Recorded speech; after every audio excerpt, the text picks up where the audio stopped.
अक्षरांच्या पलीकडे जाऊन ज्ञानाचा प्रत्यक्ष आविष्कार अनुभवणाऱ्या या वर्गखोल्या आज विद्यार्थ्यांच्या क्षमतेला नवा आकार देत आहेत।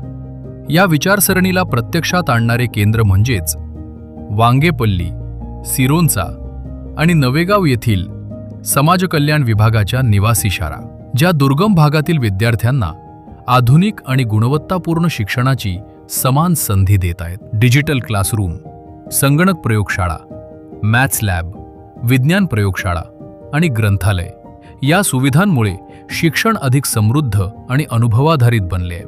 इथे विद्यार्थी पुस्तकांपुरते मर्यादित नाहीत, तर प्रयोग करतात, निरीक्षण करतात आणि स्वतः उत्तर शोधतात। लर्निंग बाय डुईंगमुळे शिक्षण अधिक प्रभावी बनते। शिस्त, आत्मविश्वास आणि नेतृत्व गुणांची येथे जडणघडण होते। विद्यार्थ्यांना शैक्षणिक सहलींच्या माध्यमातून नवे अनुभव मिळतात। विमान प्रवासाद्वारे श्रीहरिकोटा येथील इस्रो केंद्राची भेट घेतल्यानं त्यांच्या स्वप्नांना नवी दिशा मिळाली। कारण शिक्षण म्हणजे केवळ ज्ञान नाही, तर आयुष्य बदलण्याची ताकद आहे।